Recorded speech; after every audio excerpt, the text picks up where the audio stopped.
Bueno, muchas gracias por la introducción. Lo que está viviendo el día de hoy Ecuador era algo que ya se veía venir entre los profesionales que forman parte del ámbito de análisis del sector eléctrico, por distintas razones, ¿no?, que ya se venían viendo.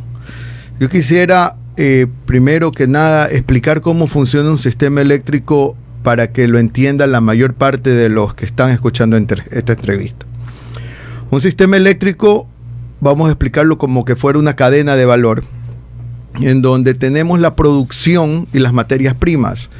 En este caso, la materia prima más usada en el Ecuador para la producción de electricidad o kilovatios hora se llama agua, que es la generación hídrica. Una vez que tenemos esa producción en nuestras fábricas, que la fábrica es la planta de generación hidroeléctrica, tiene que el producto ser transportado, ¿verdad? Entonces, ¿cómo se transporta en un sistema eléctrico? Mediante redes de distribución, que son esos postes grandes que uno ve en las carreteras hasta que llega a las ciudades.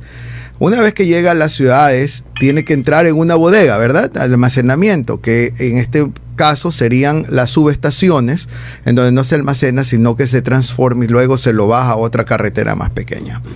Hasta que llega a la tienda, que vendría a ser la empresa eléctrica o las empresas eléctricas de distribución, y luego llega a los consumidores. Entendiendo esto, vamos a entender muy bien el problema. Si uno en una fábrica tiene que producir X producto, pero solamente depende de un proveedor en su gran mayoría, la producción está en riesgo. Totalmente en riesgo. Uno no puede depender en ningún lugar solamente de un proveedor o solamente de una fuente, en este caso la fuente natural, que es el agua.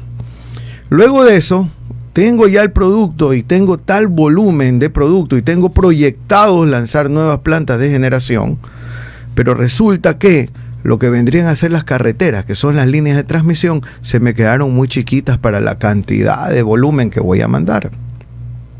Entonces, no solamente viene el problema de que dependemos solamente de una materia, de un recurso que es el agua, sino que en el momento que teníamos que transportar esta energía para que llegue, pues nos dimos cuenta que las redes y las subestaciones no estaban preparadas.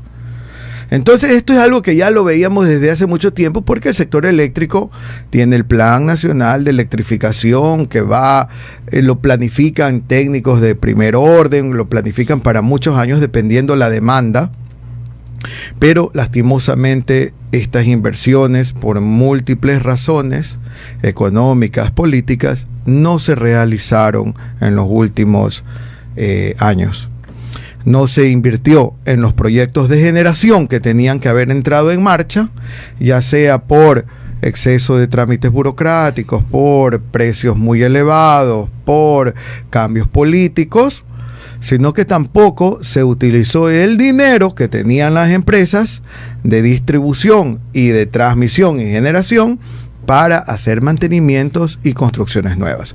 Entonces esto de aquí era algo que ya se veía a nivel del grupo analítico y técnicos que existen, profesionales de primer orden aquí en el Ecuador, que ya se veía que esta cadena de distribución iba a armar un cuello de botella e iba a colapsar, que es lo que estamos viviendo el día de hoy.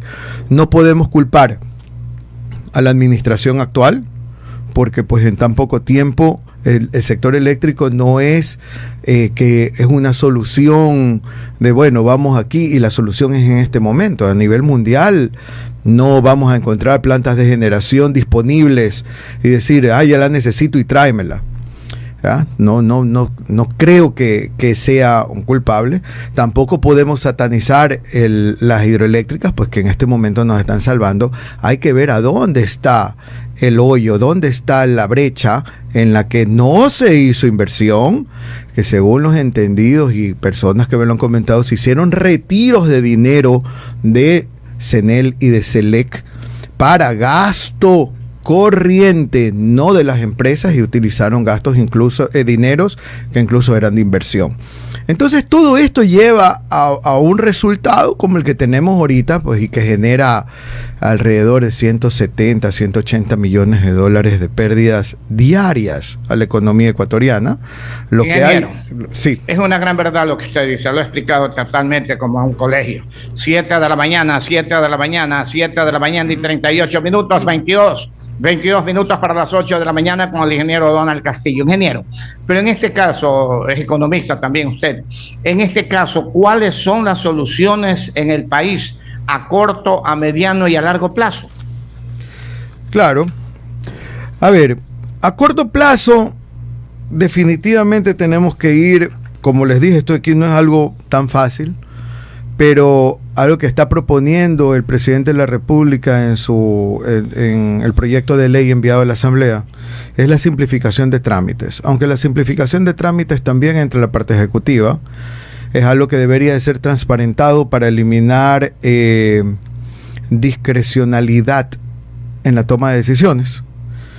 Se puede implementar tecnología incluso en los trámites, que se puede utilizar un mecanismo de blockchain para saber exactamente en qué punto y quién fue, con nombre y apellido, el que detuvo un proceso para un proyecto ya sea eléctrico, de generación o de transmisión. Entonces hay que entrar a simplificación de trámites, hacerlos más efectivos. Luego hay que entrar en incentivos fiscales rápidos. Bastante rápidos.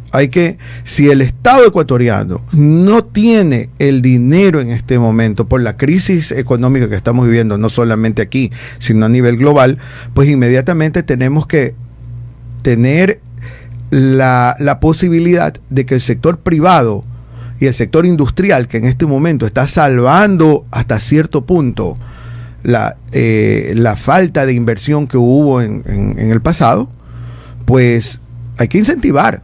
Si yo quiero dinero, pues ponlo amigable. Veamos tasas de intereses bajas. Busquemos bonos verdes. Que los existen. Banco Interamericano de Desarrollo, Banco Mundial, Corporación Andina de Fomento. Así lo tiene Chile, así lo tiene Estados Unidos, así lo tiene Alemania, con tasas de interés por menos del 2%. Incluso menos del 1% para proyectos fotovoltaicos. Entonces, tiene que haber un establecimiento de normas claras. Eso es para el corto plazo. Eso ahí depende simplemente de las personas que están en este momento tomando las decisiones. En el mediano plazo, tenemos que entrar ya a lo que son mejoras de infraestructura. Invertir en la modernización de la infraestructura que tenemos. Hay infraestructura que tenemos ya por más de 50 años y no se ha cambiado. El fomento de proyectos de autogeneración. Tenemos que fomentar a la industria a que autogenere su energía. Tenemos un país que la verdad es bendito con los recursos naturales que tenemos, pues, y tenemos una cantidad de biomasa. Pero somos uno de los países en la región que menos generación eléctrica tenemos con utilización de biomasa. Y tenemos que entrar en el desarrollo de capacidades técnicas. Hay que capacitar. Esa es una gran verdad lo que usted dice dentro de la práctica. 7 de la mañana para las 8 de la mañana faltan 19 minutos. Pero se dan una serie de trabas definitivamente. Miren lo que acaba de pasar. El presidente en su momento envió hace unos 4 meses aproximadamente, o tal vez más o menos, a la Asamblea Nacional un proyecto para tratar de agilizar los procesos para poder traer energía renovable al país, como es el caso de los proyectos nuevos que vendrían, entre ellos los fotovoltaicos, de la energía solar y los de viento, ¿no es cierto? Correcto. Pero ¿qué pasa? Que vienen y le limitan exclusivamente a 10 megavatios. ¿Quién viene a invertir 10 megavatios, compañías grandes en el país? Ahora se está peleando en 100 megavatios, que todavía consideramos que 100 megavatios es poco para compañías grandes. ¿Qué hacer con la mentalidad de nosotros los ecuatorianos para poder hacer progresar al país y no ser retrógrados? 18 para las 8. Bueno, esa es una de las cosas que lo dije, ¿no? Como un problema que venimos trayendo es definitivamente el factor político. El factor político a veces no necesariamente va de la mano del factor técnico, ¿no? Entonces, ahí es cuando hay esa brecha en donde yo creo que eso, haber limitado la generación que encima es privada, que no le cuesta al Estado ecuatoriano, haberla limitado, yo creo que es una irresponsabilidad en las cuales deberíamos de saber los nombres de quienes votaron a limitarlo. Que 100 megavatios debería de ser abierto, pero no solamente para eso, deben de también saber que tienen que traer gas natural, que el gas natural somos el único país que tiene salida al mar, que no tenemos una planta de regasificación, que no tenemos también un hidrocarburo. La matriz energética tiene que tener de todo, tiene que haber una diversificación. Y ahí están las soluciones de largo plazo, en cambio, que es la diversificación de la matriz energética. No puede ser que el 70% de nuestra matriz dependa solamente de un recurso que cada día es más complicado por el cambio climático. Se ve a nivel mundial el deshielo de los glaciares, la reducción de las cotas de las fuentes hídricas, el calentamiento global. Entonces, no podemos hacer eso. Eso a largo plazo, en donde deberían de trabajar. En Ecuador, como digo, tenemos excelentes profesionales en el área, muchos con doctorados en este ámbito, pero hay que prestar atención a la gente técnica. Pero no podemos, una gran verdad, no podemos improvisar. Economista Donald Castillo, máster en electrificación aquí en los estudios de Radio Sucre. Usted ha llegado a una gran verdad, lo ha dicho. Técnico político. ¿Qué ocurre? Que cuando uno llega por A situación, cualquier persona, a la Asamblea Nacional o a un puesto político, se creen técnicos y se creen de todo. Y lo único que no toman en cuenta es a la parte técnica, sino que toman toda la cuestión política, y eso trastorna definitivamente el desarrollo del país. Y en ese problema estamos nada más ni menos los ecuatorianos, porque si bien es cierto, hace ratón Miguelito sabíamos y conocíamos de que teníamos una deficiencia bárbara, una deficiencia bárbara en energía, no se solucionaban los problemas, porque incluso en su momento salieron los sindicatos a protestar por energía renovable, que la única energía que tenía que haber es la normal y la tradicional. ¿Cómo poder solucionar todos esos problemas que los políticos se crean técnicos y no le hagan caso a los técnicos, mi querido ingeniero? Bueno, pues ahí es un rol de las autoridades en tener responsabilidad al momento de nombrar a sus autoridades. Yo creo que tiene que haber un protocolo de quiénes son. Cuando yo les pongo y le trato de explicar a personas que no son del área, porque la mayor parte de la gente en el Ecuador no es experta en esto, pero quiere entender que porque a todos nos está afectando. Entonces yo les digo, mira, no es lo mismo un médico general que un neurocirujano. Los dos son médicos. Pero si yo tengo un problema, me tienen que operar la cabeza, no voy a llamar a un dermatólogo. Pero sí, es médico también. Tenemos que tener en este momento el futuro del sector eléctrico tiene que estar en profesionales que sepan de planificación, que entiendan claramente cuáles son las centrales que tienen que entrar y que tengan la autoridad otorgada por el presidente, pero que tenga no 100 personas entre el presidente y él para poder hablar, sino que tenga la posibilidad de hablar directamente con el presidente y tomar decisiones rápidas, decisiones radicales, pero que estén basadas en lo técnico. Porque el sector eléctrico no tiene que ser politizado, de lo contrario, ya vemos los resultados, que hemos venido de una politización de muchos años. Economista, ¿usted conoce algo sobre 17 millones de dólares, que no estoy seguro si eran mensuales o anuales, que el Estado entregaba para que las eléctricas solucionen el parque que trabajaba con búnker? ¿Cómo es que le llama este parque? Parque térmico. El parque térmico. ¿Usted conoce algo sobre eso? No exactamente de ese tema, no le puedo dar razón sobre eso. Ya, correcto, porque nos han comunicado que habían 17 millones, no estoy de acuerdo, no estoy seguro si son mensuales o anuales, para poder haber habilitado el parque termoeléctrico en el país, y nunca se hizo absolutamente nada. ¿Y qué hablar de la corrupción interna que hay también en las eléctricas del Ecuador, ingeniero, que nos tienen totalmente detenidos el desarrollo energético en el país? 12 y las 8. Lastimosamente el tema de la corrupción no solamente es en el sector eléctrico, pues es algo que que lastimosamente afecta a muchos países de América Latina y es algo que tiene que ser combatido. Yo creo que al menos lo que uno escucha en la prensa, pues el presidente actual está tratando de eliminar y de combatir los aspectos de corrupción, pero creo que se le ha venido al presidente un muy mal momento porque se le ha venido todo encima en el mismo momento, ¿no? Hablando de energías paralelas, mi querido economista, ¿cuántas energías paralelas existen en el mundo y que se pueden implementar hoy por hoy en el Ecuador a corto plazo? El más cortísimo plazo es fotovoltaica. ¿Y la eólica? Eólica va a tomar un poco más de tiempo. Hay que recordar que Ecuador tiene unos proyectos eólicos que no han entrado en operación, que es en la provincia de Loja, que son Billonaco, si no me equivoco, 2 y 3, en donde estamos con una capacidad de 110 megavatios. El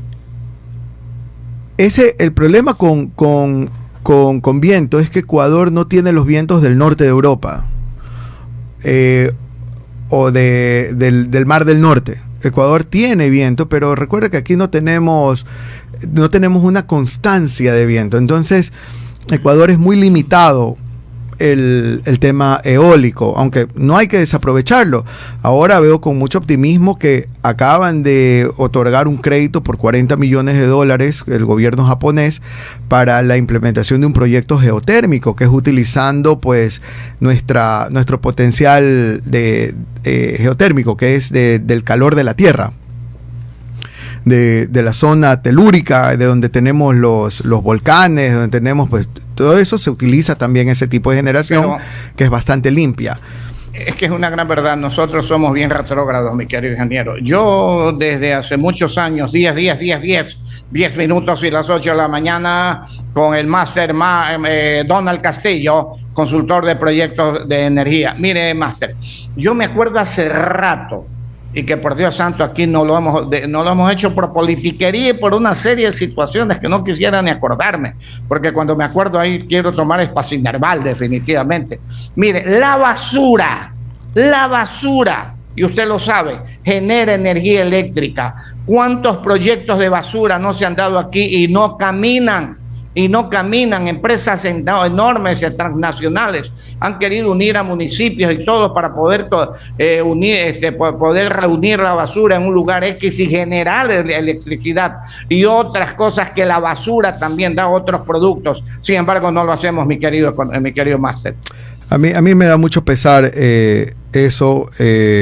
En mi alma mater, en Texas A&M, tuve la oportunidad de, siendo estudiante, trabajar en un proyecto de utilización de basura para la conversión vía enzimática de gasolina natural. Esa gasolina, primero que nada, el proyecto era con fondos privados. El producto se vendía de manera privada y no hubo un esquema de regulación. Estoy hablando hace ya más de 20 años atrás. Así es. El proyecto a las finales se volvió totalmente privado. El día de hoy ya la gasolina natural no la elaboran, pero pues tengo entendido que están haciendo productos con mucho más valor agregado. Entonces, como decimos, el exceso de intervención política en los sectores productivos, no sé hasta qué punto es viable en países como el nuestro, en donde, pues, como usted lo dijo, tenemos muchas denuncias de corrupción. Entonces tenemos que suavizar esto, tenemos que las personas que están trabajando en el nivel legislativo, en el nivel ejecutivo, hacer una propuesta de eliminar la interferencia pública en estos sectores estratégicos, que la verdad lo que busca el privado es normas claras, reglas claras, un mercado que existe desatendido, y pues es algo que el Estado tiene que decirle: estas son las normas, está clarito, ahora sí, sector privado, vengan y háganlo ustedes. Entonces esas son cosas que les tocará ya a nuestros mandantes de trabajar, incluso a nivel constitucional, que han limitado mucho la inversión. Así es. Viendo Perú comparado con nosotros, pues nos lleva una delantera tremenda. Existe Faltan 7 minutos para las 8 de la mañana, para amortiguar a lo mejor un poco el peso de la energía eléctrica al Estado, de que se abra de una u otra forma a todas las industrias y a todas las residencias el sistema fotovoltaico. Para bajar el consumo de energía central, ingeniero. La tecnología está ahí. A ver, la tecnología está ahí. La tecnología está ahí, las empresas están ahí, la necesidad está ahí. ¿Qué hace falta? Ecuador ahorita está enfrentando un problema muy serio de liquidez económica, no solamente a nivel industrial, sino a nivel familiar. Estamos en una recesión económica de las peores que han habido en los últimos años. Entonces, pues es el Estado ecuatoriano el que tiene que entender que tiene que buscar mecanismos de financiamiento blandos para que las personas, las familias y las industrias puedan hacer sus conexiones. Y si la red no lo acepta, bueno, pues que sean, en vez de energía distribuida, que es la que envía la energía, el excedente por los medidores, y que lo ideal sería de que ese excedente sea pagado al que invirtió, pero tiene que haber un financiamiento como lo tiene Alemania. Alemania da al 0.75% de tasa de interés anual si es que entra un proyecto y yo quiero convertirme a fotovoltaico, porque le estoy aliviando una responsabilidad del Estado financiera.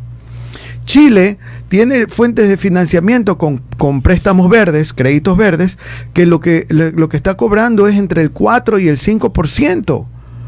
Entonces, si a mí me dicen el día de mañana, oye, baja en tu industria, tienes una facturación de $10,000 y me dicen a mí, toma esto, pero te voy a dar un crédito blandísimo, pero genera tu energía, no, pues yo no voy a hacer...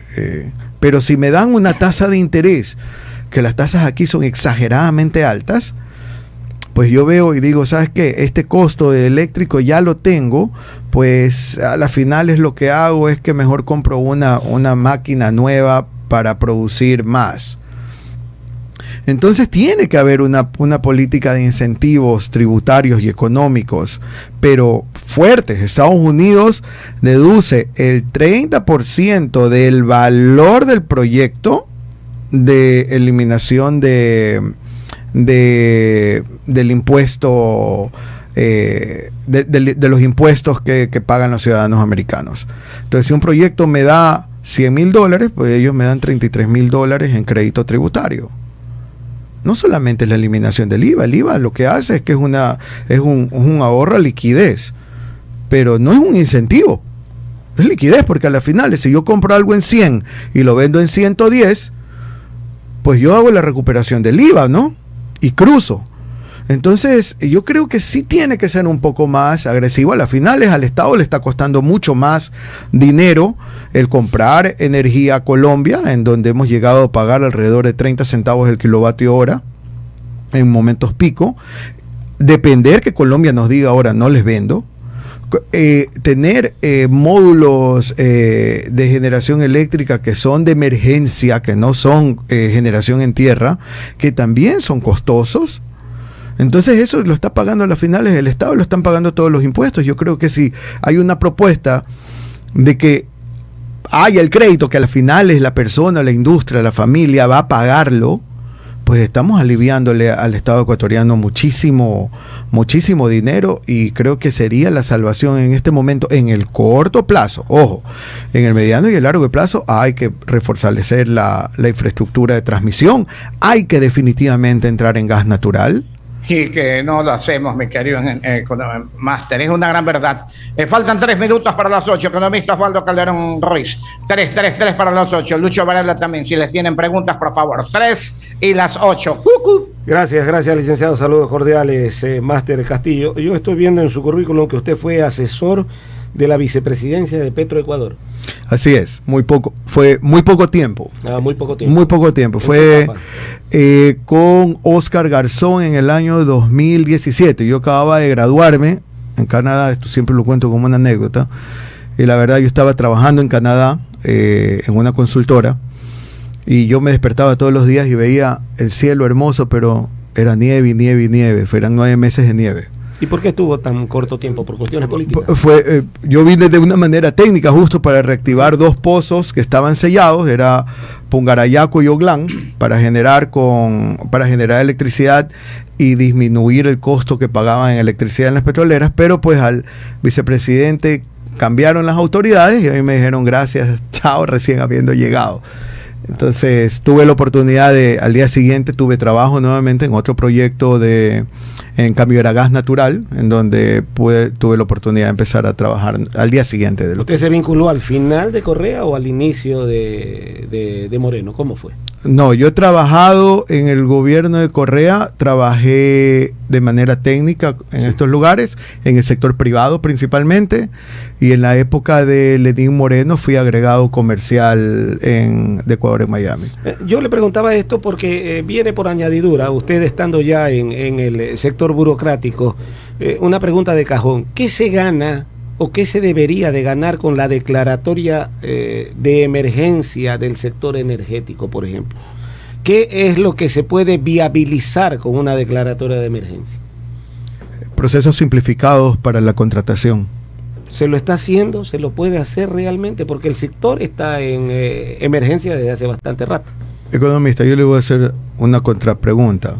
Usted como funcionario público, viendo la situación como está el día de hoy y cómo politizan y cómo satanizan la gestión técnica, ¿usted se atrevería a firmar, por más de que es con emergencia, $100 millones, $50 millones, $80 millones, cuando sabe que de alguna manera, con la justicia como la tenemos, van a tratar de irse contra usted el día de mañana?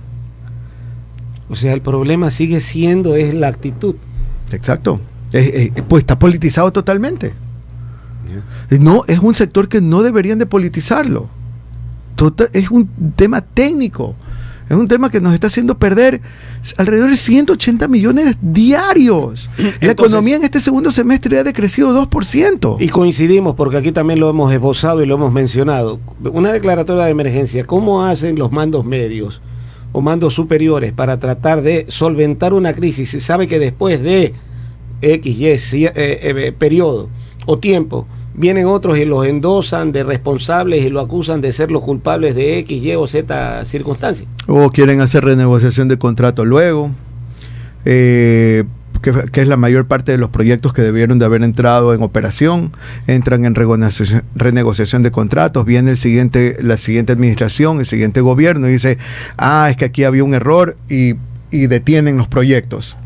Hablando a calzón quitado, bien pudiéramos suponer entonces que todo el mundo quiere su tajada. Lastimosamente, pareciera que es así, ¿verdad? Lastimosamente. Usted también en su perfil hablaba de la relación de la biomasa. ¿Qué significa la biomasa y cómo se puede explotar eso para superar esta crisis? A ver, la biomasa es la primera fuente energética que existió en la historia del hombre. La biomasa, primero nosotros cocinábamos con leña, ¿verdad? Bueno, eso es biomasa. Hay factores calóricos que tiene la madera, hay ciertas oleaginosas, por decir, los desechos de la palma africana, el raquis, el cuesco de esto. Y aquí hay alguna generación en Ecoelectric de Novis, tienen 32 megavatios de generación con biomasa, que es con bagazo de caña. Ya. Se puede hacer biomasa de desechos orgánicos, principalmente las porcícolas tienen su propia gasificación, en la cual pueden generar electricidad o simplemente generar calor para su autoconsumo.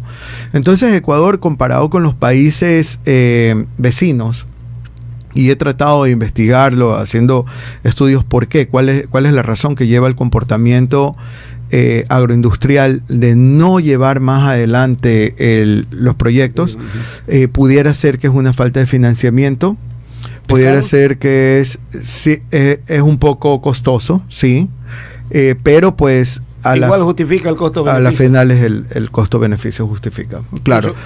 Mi querido máster Donald Castillo, consultor de proyectos de energía, gracias por estar aquí en Radio Sucre. Yo quisiera ahondar, mi querido máster, en el tema de la geotermia.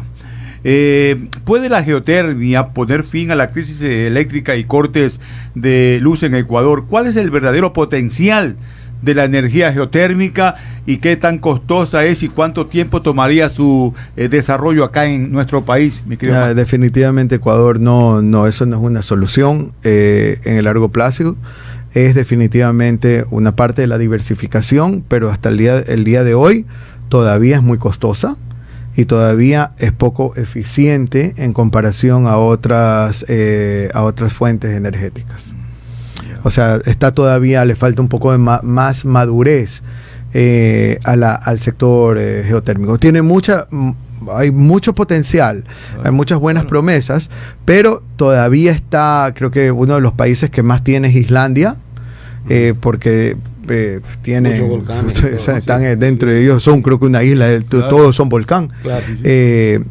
Pero Ecuador todavía hay que también ver, o sea, cuál es una de las soluciones de largo plazo es de que invertamos en investigación y desarrollo.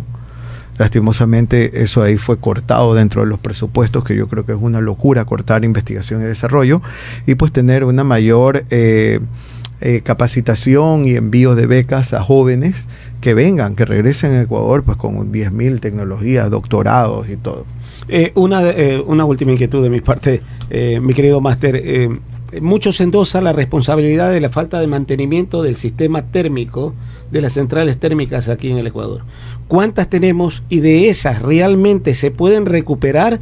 ¿Han pasado a ser una suerte de obsolescencia algunas? ¿Existen repuestos para estas plantas?